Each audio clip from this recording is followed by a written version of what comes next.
Saya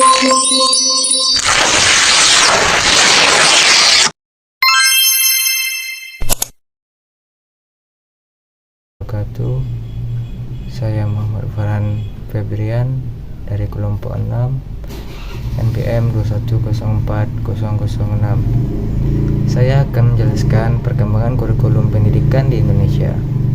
Dalam suatu sistem pendidikan, kurikulum bersifat dinamis serta harus selalu dilakukan perubahan dan pengembangan agar dapat mengikuti perkembangan zaman dan tantangan zaman. Meskipun demikian, perubahan dan pengembangannya harus dilakukan secara sistematis, terarah, dan tidak asal berubah. Semua kurikulum nasional tersebut dirancang berdasarkan landasan yang sama, yaitu Pancasila dan Undang-Undang Dasar 1945. Berikut perubahan kurikulum di dunia pendidikan Indonesia. 1. Kurikulum pada masa awal kemerdekaan atau masa Orde Lama. Kurikulum tahun 1947. Awal kurikulum ini terbentuk pada tahun 1947 untuk meneruskan kurikulum yang sudah digunakan oleh Belanda. Karena pada saat itu masih dalam proses perjuangan merebut kemerdekaan, kurikulum ini baru dilaksanakan di sekolah pada tahun 1950. Kurikulum ini memakai istilah bahasa Belanda, Leerplan, di mana Leerplan artinya rencana pelajaran. Fokus rencana pelajaran 1947 tidak menekankan pendidikan pikiran, melainkan hanya pendidikan watak, kesadaran bernegara dan bermasyarakat. Kurikulum tahun 1952. Baiklah teman-teman, kurikulum ini merinci setiap mata pelajaran yang disebut dengan rencana pelajaran. Fokus pada pengembangan daya cipta, rasa, karsa, karya, dan moral. Pancawardhana. Selanjutnya, kurikulum tahun 1964.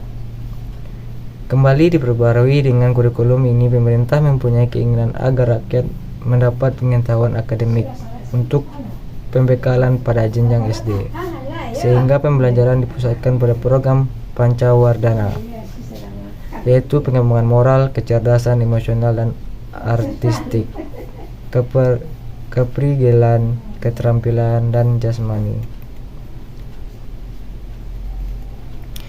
Baiklah, sekian dari saya atas penjelasan tentang perkembangan kurikulum pendidikan Indonesia. Assalamualaikum warahmatullahi wabarakatuh. Assalamualaikum warahmatullahi wabarakatuh. I'm Marwah Alfiani. I will explain the next material about the curriculum during the new order atau kurikulum pada masa Orde Baru. Nah, langsung saja kita masuk pada pembahasan yang pertama, yaitu kurikulum tahun 1968. Dalam kurikulum ini merupakan pembaharuan dari kurikulum tahun 1964, yaitu dilakukannya perubahan struktural kurikulum pendidikan dari Pancadarwana menjadi pembinaan jiwa Pancasila, pengetahuan dasar, dan kecakapan khusus. Dari segi tujuan pendidikan, kurikulum 1968 bertujuan bahwa pendidikan ditekankan pada upaya untuk membentuk manusia Pancasila sejati, kuat, dan sehat jasmani, dan keterampilan jasmani, moral, budi pekerti, dan keyakinan beragama.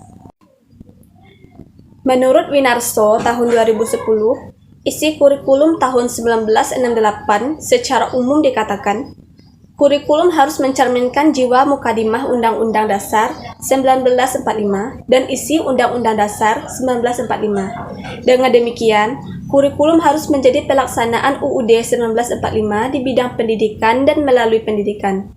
Yang kedua, ada kurikulum tahun 1975.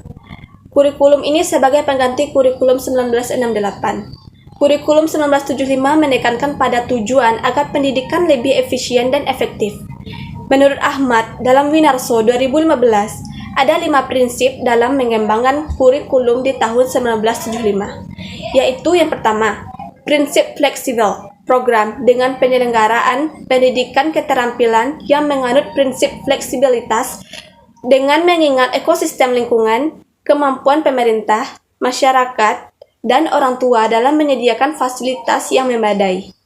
Yang kedua, prinsip efisiensi dan efektivitas. Prinsip ini menuntut digunakannya waktu dan tenaga sebaik mungkin, sehingga tidak ada waktu dan tenaga yang terbuang sia-sia. Kurikulum tahun 1975 memilih 1 minggu berisi 36 jam pelajaran. Di masa pelajaran yang bersifat akademis diberikan pada hari Kamis sampai Jumat. Sedangkan pada hari Sabtu berisi mata pelajaran pilihan wajib, ekspresi, dan rekreatif. Nah, yang ketiga, prinsip berorientasi pada tujuan. Maksudnya, prinsip ini menuntut agar setiap jam dan kegiatan pelajaran yang dilakukan oleh siswa dan guru benar-benar terarah pada tercapainya tujuan pendidikan.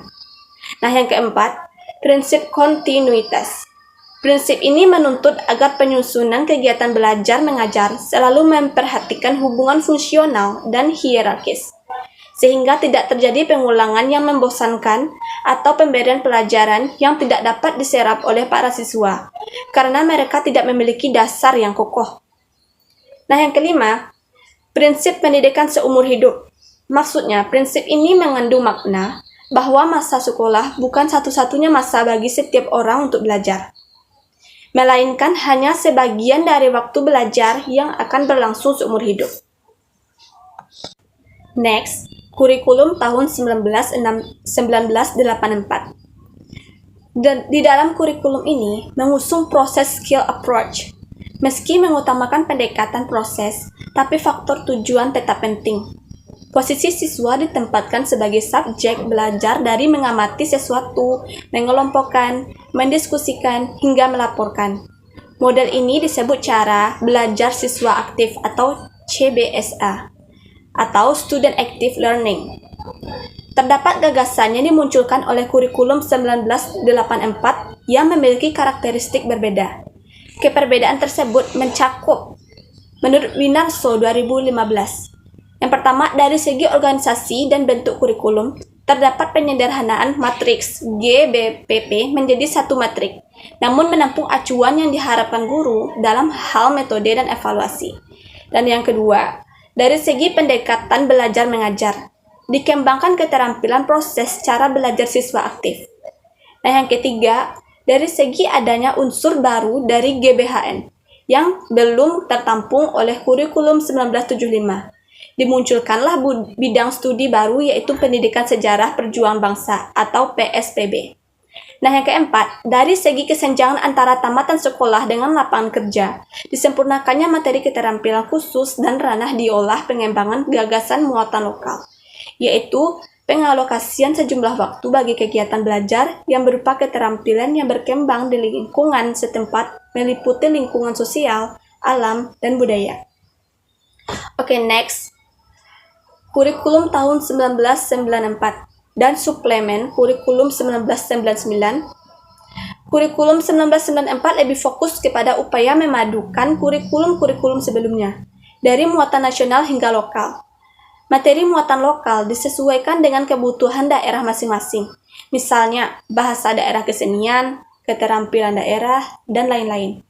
Alhasil, kurikulum ini menjadi kurikulum super padat. Kurikulum 1994 dibuat sebagai penyempurnaan kurikulum 1984 dan dilaksanakan sesuai dengan Undang-Undang Nomor 2 Tahun 1989 tentang Sistem Pendidikan Nasional.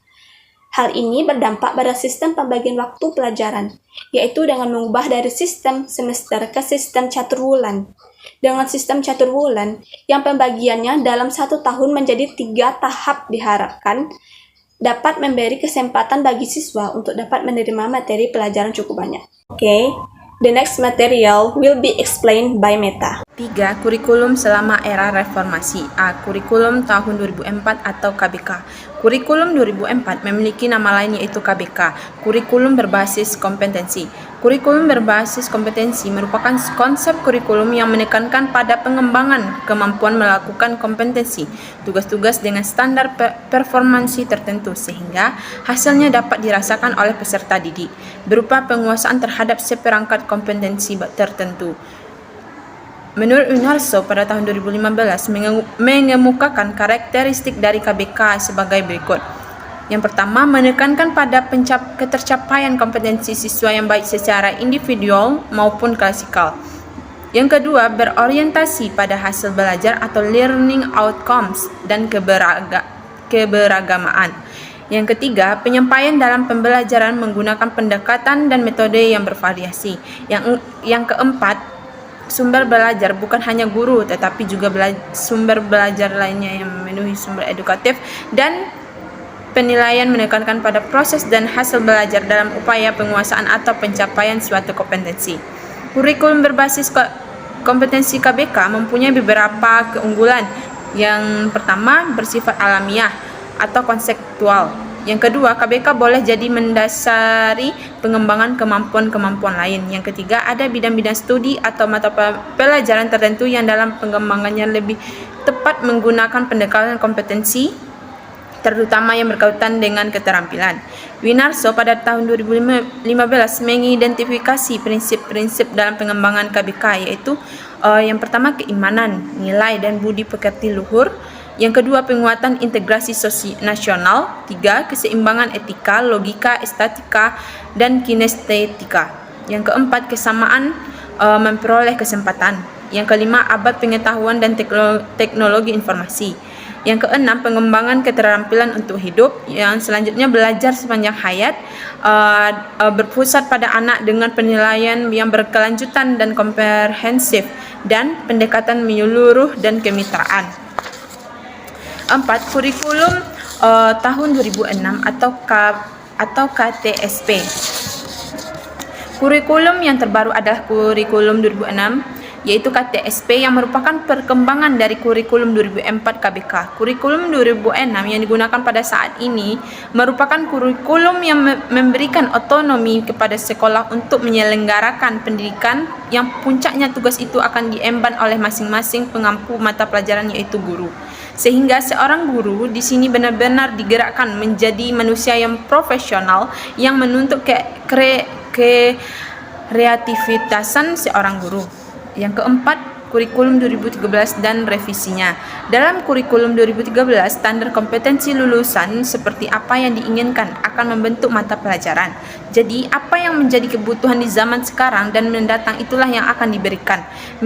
Yang kedua, kurikulum 2013 memiliki pendekatan pembelajaran yang lebih utuh dengan mengutamakan kreativitas siswa. Kurikulum baru memenuhi 3 komponen utama pendidikan, yaitu pengetahuan, keterampilan, dan sikap yang baik.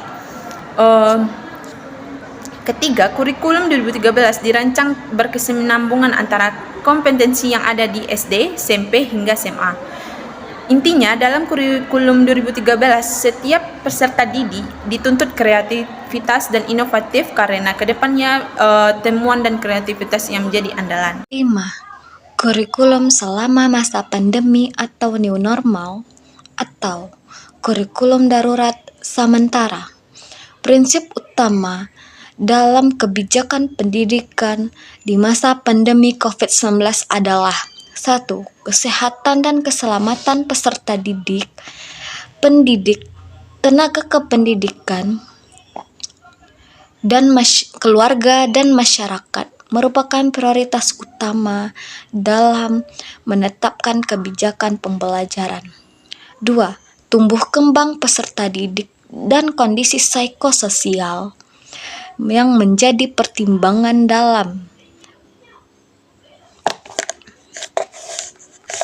dalam pemenuhan layanan pendidikan selama masa pandemi COVID-19. Fokus kebijakan baru yang dikeluarkan pemerintah ada 2. 1. Perluasan pembelajaran tatap muka untuk zona kuning. Untuk daerah yang berada di zona oranye dan merah, tetap dilarang melakukan pembelajaran tatap muka di satuan pendidikan. Zona tersebut tetap melakukan kegiatan belajar dari rumah atau BDR. 2. Kurikulum darurat atau dalam kondisi khusus. Untuk meringankan kesulitan pembelajaran di masa COVID-19, kurikulum darurat dan modul pembelajaran dapat digunakan. Kurikulum darurat merupakan penyederhanaan kompetensi dasar yang mengacu kepada kurikulum 2013. Kurikulum ini diharapkan akan memudahkan proses pembelajaran di masa pandemi dan memberikan dampak positif bagi guru, siswa, dan orang tua, serta meningkatkan kesejahteraan psikososial mereka. Dampak positif bagi guru, siswa, dan orang tua. Yang pertama, bagi guru. Bagi guru, kurikulum darurat dapat membantu tersedianya acuan kurikulum yang sederhana dan serta dapat berfokus kepada pendidikan esensial dan kontekstual. 2. Bagi siswa. Siswa tidak akan terbebani menuntaskan capaian kurikulum dan berfokus pada pendidikan dan pembelajaran yang esensial dan kontekstual. Yang terakhir, bagi orang tua, kurikulum darurat dapat mempermudah pendampingan pembelajaran dari rumah. Sekian, terima kasih.